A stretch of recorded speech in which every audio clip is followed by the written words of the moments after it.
La renaissance du Mali ne peut pas être tout simplement des élections organisées à la va-vite, comme c'est le cas régulièrement en Afrique, pour réinstaurer le système en place. Parce que c'est ça le plan. Et ça, le Moltral a tout dit. C'est-à-dire organiser des élections juste après le renversement du dictateur, c'est consacrer la continuité du système. Donc, il y aura un changement de personnes dans la continuité du système. Eh bien, les militaires maliens ont compris ça. Donc, ils sont en train de changer le paradigme qui consiste à faire des coups d'État et puis quelques mois après, on fait des élections pour réinstaurer le système. Donc, nous sommes là au cœur de la problématique africaine, à savoir que nous n'avons pas d'État en Afrique. Le Moltral a toujours dit, nous n'avons pas d'État, c'est-à-dire des institutions capables de réguler la société, capables d'orienter la société vers la satisfaction des besoins des populations.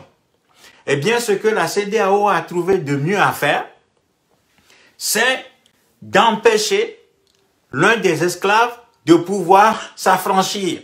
C'est-à-dire que un des esclaves de l'espace francophone, de l'espace CEDEAO, est en train de se réveiller. Eh bien, qu'est-ce que les autres font sous l'instigation du maître? C'est de dire, oulala, empêchons cet énergumène de se réveiller. Parce que cet énergumène va nous empêcher, nous les autres esclaves, de dormir et de servir le maître.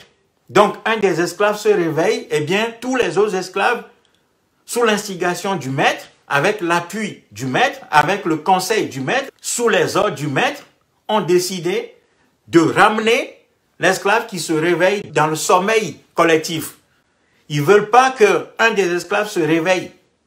Voyez, c'est ça l'enjeu fondamental de ce qui se passe avec la CEDEAO dans la région.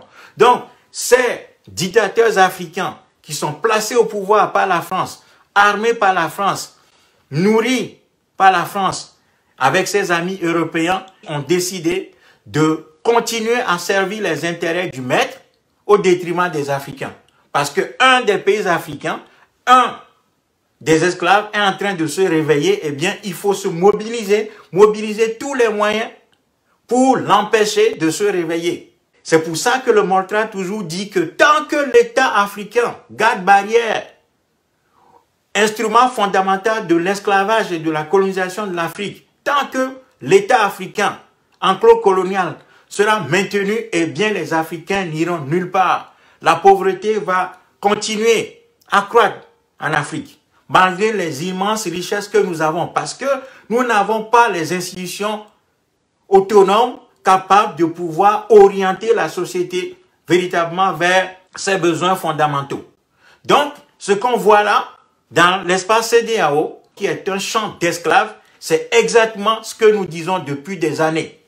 Donc, aujourd'hui, tous les Africains doivent se mobiliser derrière le Mali, les patriotes maliens. Nous savons très bien que le Mali est en train d'être divisé en deux camps, où on essaye de monter un camp soi-disant démocrate contre un camp qui serait pour la dictature, pour que les militaires continuent au pouvoir. Eh bien non, on doit refuser ça. L'intérêt du peuple malien, c'est de faire une transition effectivement à l'issue de laquelle les questions fondamentales du Mali doivent être traitées. Et ces questions ont besoin du temps pour être traitées. Donc, les compatriotes maliens ont fait le bon choix de prolonger cette transition et de faire en sorte que les questions fondamentales qui se posent au peuple malien soient traitées. Donc, les dictateurs africains, en allant dans le sens de donner satisfaction à leur maître, parce que tous ces dictateurs travaillent dans le champ de coton du maître, dans le champ de café cacao du maître, ces esclaves ont décidé de mettre la main sur leurs confrères, leurs congénères qui est en train de se réveiller pour maintenir le champ du maître à flot pour que nous continuions pas à produire les fruits, les minerais, qu'on continue de produire le maïs, le café, le cacao, le coton, de l'or, de l'EVA et tous les autres produits pour que le maître soit toujours plus fort. Voyez, c'est ça le problème. Les Africains doivent dire un non ferme, définitif à ce type de pratique. Si les autres esclaves veulent continuer à rester dans le champ de maître, eh bien qu'ils continuent. Mais ces esclaves n'ont pas le droit d'empêcher les autres esclaves de se réveiller. Voilà, ceux qui ne veulent pas se réveiller, qui continuent à dormir. Mais leur sommeil sera de courte durée parce que les peuples africains sont maintenant en train de comprendre ce que nous sommes en train de dire depuis bien des années, parce que cet esclavage ne peut plus continuer. L'esclavage ne peut plus continuer sur la terre africaine. Eh bien, ces gens-là doivent absolument être combattus de manière résolue. On ne peut pas laisser ces esclaves dicter leurs lois au peuple malien.